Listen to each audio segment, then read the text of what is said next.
नमस्कार जी, बहुत बहुत शुक्रिया सबका। बहुत बहुत स्वागत है हमारे इस खास कार्यक्रम में। ये पंजाब केसरी टीवी का मॉर्निंग बुलेटिन है और मैं संजीव शर्मा आपके साथ सुबह की खबरें लेकर हाजिर हूं। जल्दी से जल्दी आप जुड़ जाइए, इसको शेयर भी कर दीजिए ताकि जब तक आप अपने दफ्तर पहुंचे तब तक आपको उन तमाम खबरों की जानकारी हो जाए जिन पर आज दिन भर हमारी नजर रहनी है और आपकी भी नजर रहनी चाहिए। जो आपके मतलब की है, हमारे मतलब की है, उन खबरों को हम इस बुलेटिन में लेके आते हैं। एक छोटा सा कैप्सूल देने की कोशिश करते हैं ताकि आपको ये सनद रहे कि आज क्या क्या इस देश और प्रदेश में और दुनिया में होने वाला है। तमाम बड़ी खबरों के साथ मैं हाजिर हूं जी। आज की सबसे बड़ी खबर है कि पेट्रोल डीजल की महंगाई अब आम आदमी की जेब पर दूसरे तरीकों से भी डाका डालने के लिए तैयार हो गई है।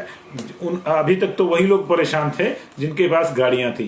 लगातार 11 दिन से पेट्रोल और डीजल के दाम बढ़ रहे हैं और ये दिल्ली में 90 रुपए पार कर गए हैं। राजस्थान, मुंबई और कोलकाता के कुछ शहरों में ये 100 रुपए को टच कर रहे हैं। हिमाचल प्रदेश में ये 90 के आसपास बने हुए हैं। लेकिन अब एक नई मुसीबत आ गई है जो कि आनी ही थी। पेट्रोल डीजल के लगातार महंगे होने से अब माल भाड़े की ढुलाई भी महंगी होने जा रही है। हिमाचल प्रदेश के अधिकांश ट्रक यूनियनों और टैक्सी वालों ने किराया बढ़ाने की घोषणा कर दी है और ये किराए 10 से 30% बढ़ गए हैं और इसका सीधा असर आपकी जेब पर पड़ेगा। अगर आप टैक्सी करके कहीं मजबूरी में जाना चाहते हैं या यहां तक कि घूमना भी चाहते हैं तो आपको 30% अतिरिक्त खर्चने होंगे। यानी जहां 1000 रुपये लगता था वहां 1300 लगेगा और ये सारी चीजें आ गई हैं। इसी तरह जो माल भाड़े की ढुलाई है उसमें भी बढ़ोतरी हो गई है। अलग अलग जो यूनियंस है, कुल्लू, ऊना, बिलासपुर, मंडी, सिरमौर, इनकी टैक्सी और ट्रक यूनियन ने किराया बढ़ा दिया है। और सीमेंट फैक्ट्री बरमाणा की जो ढुलाई का काम में BDTS लगी है, बरमाणा ट्रक ऑपरेटर सोसाइटी जो है, उसने ₹1.43 प्रति किलोमीटर की बढ़ोतरी कर दी है और अब इसका जो रेट है ये पहले जो ₹9.05 था अब ₹10.48 प्रति किलोमीटर प्रति टन हो गया है। इसी तरह शिमला और चंडीगढ़ के बीच चलने वाली पिकअप के जो रेट्स हैं वो भी बढ़ गए हैं। इनमें काफी बढ़ोतरी हुई है। यहाँ प्रति किलोमीटर प्रति टन 20 रुपए की बढ़ोतरी है। पहले 122 रुपए था, अब ये 142 रुपए होगा। माफ कीजिए, प्रति टन नहीं, ये प्रति क्विंटल है। पिकअप है तो छोटे में जाएगी, क्विंटल्स में जाएगी, तो ये प्रति क्विंटल है। तो 1 क्विंटल पे 20 रुपए का किराया बढ़ गया है। ये अपने आप में जो है चिंता का विषय है। ऊना की बात करें तो जो टैक्सी पहले अब आपको 1000 रुपए में पड़ती थी अब 1300 रुपए में पड़ेगी। और मनाली की बात करें तो मनाली में लोकल, कुल्लू और मनाली में लोकल रूट पर जो टैक्सी चलती हैं वहां जो किराया है टैक्सियों का वो प्रति सवारी 50 रुपए बढ़ा दिया गया है। यानी पहले जहां के लिए 100 रुपया लगता था, पूल में टैक्सी जाती है बेसिकली वहां पे। मान लीजिए यहां से कोई 20 किलोमीटर के लिए टैक्सी चली, उसमें 5 लोग बैठे तो 100 रुपए में जा रहे हैं, अब वो 150 रुपए में जाएंगे। तो सीधा असर आपकी जेब पर पड़ने वाला है। हमने कल भी कहा था, हमने परसों भी कहा था कि हिमाचल प्रदेश के लिए ज्यादा दिक्कतें हो जाएंगी क्योंकि पहाड़ी टेरेन है।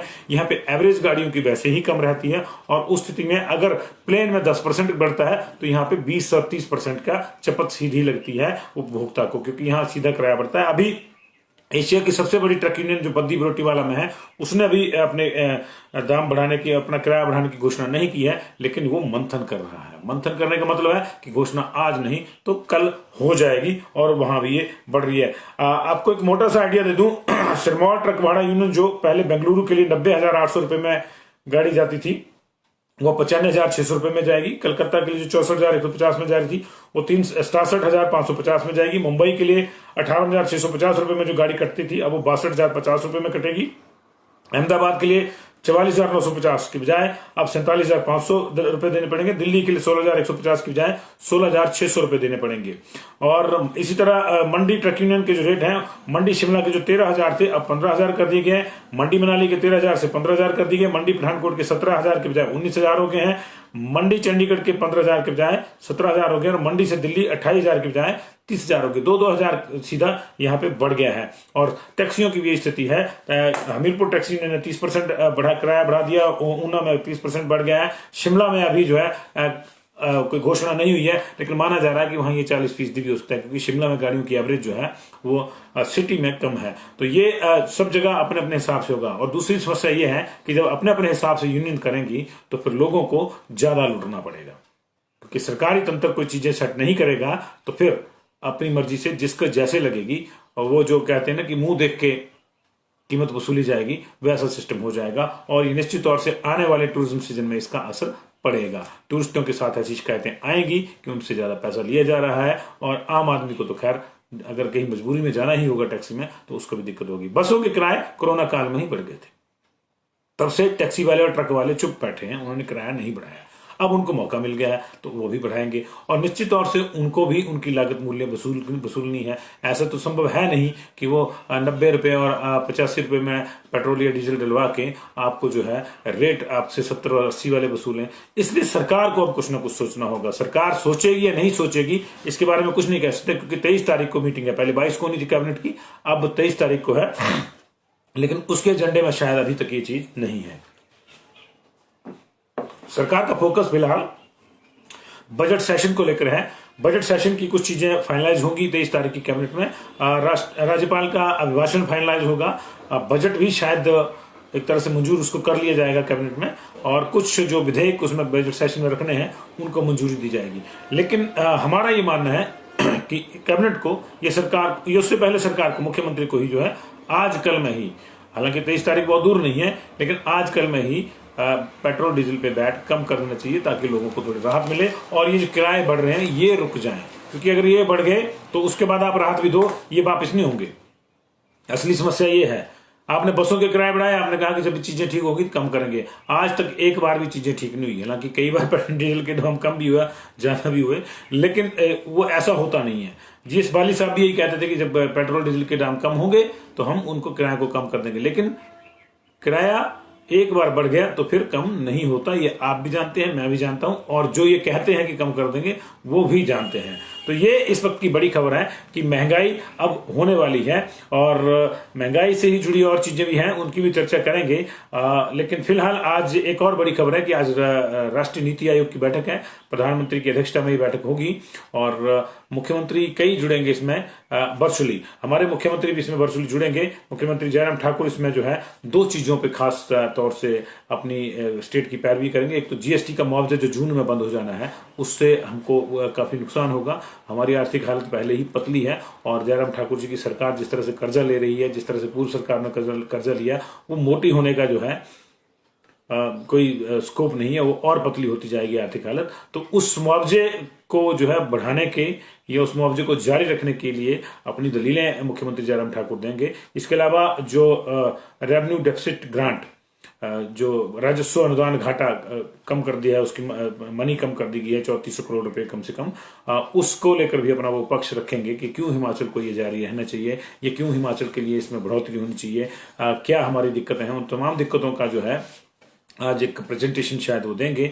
अब वो तो कितनी दे पाते हैं कितनी दे ये समय बताएगा, क्योंकि कितना समय उनको वर्चुअली मिलता है वहां उस बैठक में, कितना नहीं, क्या वो अपनी बात उस समय के भीतर रख पाते हैं, या अभी दिल्ली गए थे, दिल्ली में रख के आए होंगे, हो सकता है अभी सेरेमोनियल ही हो, और इस तरह की बैठकों में सेरेमोनियल ही होता है, क्योंकि वर्चुअली बहुत से लोग जुड़े होंगे, तो किसी को 5 मिनट, किसी को 3 मिनट, किसी को 7 मिनट का समय मिलेगा, तो उसमें आप क्या रखेंगे क्या नहीं ये नहीं कहा जा सकता। इसलिए पहले जो जयराम ठाकुर का दौरा था उसका कुछ जो इसमें रिजल्ट है वो हमको जो है वो देखने को मिल सकता है। तो ये इस वक्त की बड़ी दूसरी खबर थी कि आज दिल्ली में जो नीति आयोग की बैठक होनी है उसमें जो है मुख्यमंत्री जयराम ठाकुर ज्यादा सहायता, और या ज्यादा नहीं तो जो जारी है कम से कम उसको जारी रखा जाए, इसकी पैरवी करेंगे। इसके अलावा जो अगली खबर है वो है कि मार्च के पहले सप्ताह में नए नगर निगमों के इलेक्शन की घोषणा हो सकती है, या इलेक्शन ही पहले सप्ताह में हो सकते हैं, घोषणा उससे पहले भी हो सकती है। उसकी वजह यह है कि 26 तारीख को इनकी वोटर लिस्टें जो है वो फाइनल वोटर लिस्ट लग जाएगी, और उसके बाद कभी भी हम एक्सपेक्ट कर सकते हैं कि नगर निगम के चुनाव घोषित हो जाएंगे और नगर निगम के जो एरियाज हैं वहां पे इलेक्शन लग जाएगा। हालांकि 20 मार्च तक ये सेशन चलना है, उस सेशन के दौरान ये इलेक्शन होगा, ये एक पेच है, ये एक पेच है। उस सेशन के दौरान ही 26 फरवरी से 20 मार्च तक सेशन चलना है, 6 मार्च को बजट है, तो क्या उस दौरान ही इलेक्शन हो जाएगा, ये देखना रुचिकर होगा। हमें लगता नहीं है, जो हमारा एक्सपीरियंस है वो कहता है कि बजट सेशन के दौरान इलेक्शन नहीं होगा, लेकिन फिर भी एक इंडिकेशन तो दे दी गई है कि कभी भी। तो ये मार्च के पहले सप्ताह में ये हो सकता है कि उसकी घोषणा हो जाए और वोटिंग जो है वो 21, 22 या 23 मार्च के आसपास हो। लेकिन अब इसको लिए सारी चीजें हो गई हैं, और यही वजह है कि दोनों पार्टियों ने अपनी फौजें उतार दी है। कांग्रेस ने अपनी फौज पहले उतार दी थी, उन्होंने धर्मशाला के लिए सुखविंदर सुक्खू के अध्यक्षता में टीम बना दी है। मंडी में जीएस बाली की अध्यक्षता में टीम बना दी है। पालमपुर में कौल सिंह ठाकुर की अध्यक्षता में टीम बना दी है और राजेंद्र राणा की अध्यक्षता में एक टीम काम करेगी सोलन के नगर निगम के लिए। इसी तरह बीजेपी ने भी अपने कल मंत्रियों को इसके लिए ड्यूटी लगा दी थी। उनकी जो है जिम्मेदारियां तय कर दी गई। धर्मशाला दिया गया है राकेश पठानिया को, वन मंत्री हैं। विक्रम ठाकुर जो उद्योग मंत्री है उनको पालमपुर दिया गया है। मंडी में महेंद्र सिंह ठाकुर रहेंगे और राजीव सहजल रहेंगे सोलन में। सबको अपने अपने नगर निगम सौंपे गए हैं। कांगड़ा में 2 थे तो दो लोगों की ड्यूटी लगी है। और अब नगर निगम की जो इलेक्शन है, क्योंकि वो तय ही माना जा रहा है कि पार्टी सिंबल पर होंगे, इसलिए अब दोनों पार्टियां बहुत ज्यादा उसमें जोर लगाएंगी और आपको पंचायती राज चुनावों से भी ज्यादा मजा इन 4 संस्थाओं के चुनावों में आएगा। और कई चीजें होंगी, किसी के बोल बिगड़ेंगे, किसी की भाषा, किसी की चाल बिगड़ेगी और अंततः मतदाता किसकी चाल बिगाड़ेगा और किसकी बनाएगा, ये भी देखना जो है एक रुचिकर रहेगा। क्योंकि इसको माना जाता है कि ये सेमीफाइनल होता है सत्ता का। हालांकि ऐसे rare of the rare case मुझे नहीं याद आ रहा है कि नगर निगम जीता हो किसी ने और फिर विधानसभा भी उसने जीत ली है। तो ये चलती हैं चीजें, लेकिन इससे पार्टी का मोरल, पार्टी के कार्यकर्ताओं का मोरल उसके लिए इंपॉर्टेंट हो जाता है। अगर कोई पार्टी नगर निगम में जीतती है, खुदा ना खास्ता अगर नगर निगम के 2 इलेक्शन भी इन 4 में से 2 में कांग्रेस ने जीत लिया, तो आप देखिए कहाँ आ गया मामला। उनका तो मोरल बूस्ट हो जाएगा। जो पार्टी औंधी पड़ी हुई है और जिसके समर्थक चाह के भी उसको उठा नहीं पा रहे हैं, क्योंकि चाह के मैं इसलिए कह रहा हूं कि समर्थक तो हैं, उसका कैडर भी है, लेकिन उसके नेता ही औंधे पड़े हैं। जब वो जागते हैं तो बीजेपी में भागते हैं। तो ये जो चर्चा चिंता है हो सकता है उससे दूर हो जाए। तो ये नगर निगमों के इलेक्शन जो हो जाएंगे, फिलहाल सारी एक्सरसाइज कर ली गई है। अब 75 बूथ बनाए जाएंगे चारों एमसी एरियाज में। उसके लिए 150 के आसपास जो ईवीएम्स हैं वो अभी प्रिक्योर कर ली गई हैं और उनकी जो जांच है जो अलग अलग दलों के सामने रहती है, क्योंकि अभी ईवीएम को लेकर बड़ा लफड़ा है, वो भी जो है हो गई है। और वीवीपैट पे होंगे ये सारे के सारे, ये देखना होगा। अगर वीवीपैट पे होते हैं तो ये और भी दिलचस्प हो जाएगा और कई चीजें चलेंगी। तो ये जो है ये अगली खबर, इस वक्त की अगली खबर का और रुख करते हैं। अगर आप टैक्स पेयर हैं और आप ये मानते हैं कि जो भाषण दिया जाता है कि जी टैक्स देने वाला ही देश का निर्माण करता है, वही सच्चा विकास का पुरुष है, तो ये सिर्फ आपके भाषण के लिए है। क्योंकि आप टैक्स तो दे ही रहे हैं, अब आपको डिपो में हिमाचल प्रदेश में जो राशन मिलता है वो और महंगा लेना पड़ेगा। जी हाँ, डिपो में टैक्स पेयर को चीनी मिलेगी 39 रुपए में, मार्केट में इसका थोक रेट है 37 रुपए 50 पैसे। जी ये खबर जो है ये हम आपको दे रहे हैं कि आपके जो टैक्स पेयर हैं, अभी पीछे एक मुहिम चली थी कि आप अपना फॉर्म भर के दीजिए, आप टैक्स देते हैं, तो उसके बाद ये नया नुस्खा निकाला गया है। अब एक और कैटेगरी आ गई है। एपीएल में भी एक और कैटेगरी है। एपीएल में जो है वो पॉवर्टी लाइन है, उनमें भी एक टैक्स पेयर की कैटेगरी आ गई है। और टैक्स पेयर को जो है नमक जो बाकियों को 8 रुपए में 4 रुपए में मिलता है और डिपो में उनको मिलेगा 15 रुपए में, मार्केट में जो है 16 रुपए में है। 1 रुपए का फर्क है। चीनी मार्केट से महंगी टेक्निकली, अगर थोक रिटेल रेट भी देखा जाए मार्केट का तो 40 रुपए में चीनी, 39 रुपए में डिपो में मिलेगी। तो जी कर लो खरीदारी। दालों की भी यही स्थिति है, वहां भी जो बाकी को 50 रुपए में मिलेगी, टैक्स पेयर को 72 रुपए में मिलेगी, तो 22 रुपए का है। और वही जो है मार्केट में 75 रुपए में, 3 रुपए का फर्क है। तो ये एक मुझे लगता है कि एक ऐसा फैसला है जो सरकार को आने वाले समय में महंगा पड़ सकता है। जब से ये चू पू टी पी शुरू हुई है इस पूरे मामले में, तब से जो है सरकार ये नहीं भांप रही है कि एक ऐसा वर्ग मतदाताओं का तैयार हो गया है जिस बात को लेकर कहीं ना कहीं रंज में है कि हम टैक्स भी देते हैं और अब हमको ही महंगी चीजें दी जा रही हैं। एक तरफ one nation one ration card के तहत प्रवासी मजदूरों तक को जो है यहाँ पे सस्ता राशन दिया जाता है। जो चीज प्रवासी मजदूरों को 2 और 5 रुपए मिलती है, टैक्स पेयर को वही चीज जो है वो कई गुना महंगे दामों पर मिलती है। अब कहने के लिए सामान्य रूप से आप कह सकते हैं कि टैक्स पेयर है तो उसको देना चाहिए, लेकिन या तो फिर आप उसका राशन कार्ड ही मत बनाओ, बड़ी सीधी सी बात है। आप उसका राशन कार्ड मत बनाओ, लेकिन उसके लिए भी आपने राशन कार्ड भी बंद नहीं किए, उसके पीछे बंद कर दिए गए थे तो बात खत्म हो गई थी। उसके बाद ओपन कर दिया गया और अब नया मामला कर दिया गया कि 1-1 रुपए का फर्क रखा गया। तो ये मुझे लगता है कि मजाक वाली स्थिति है। जो भी अधिकारी ऐसा कर रहे हैं वो सरकार के शुभचिंतक नहीं है। अगर टैक्स पेयर का राशन डिपो में बंद कर दिया था तो वो चर्चा होके खत्म हो गई थी, क्योंकि ब्लॉक हो गए थे ऑटोमेटिकली उनके कार्ड जो है। ब्लॉक हो गए थे तो आप उनको लीगली कोई और इसकी बाइंडिंग खत्म कर देते कि जो राशन कार्ड है वो लीगल डॉक्यूमेंट नहीं है उनके लिए, टैक्स पेयर के लिए, उनके लिए दूसरे डॉक्यूमेंट है, तो बात खत्म हो गई थी वहां पे। लेकिन उसके बाद आपने ओपन कर दिया तो उनको फिर लगा कि चलिए 2-4 रुपए कम मिलेगा।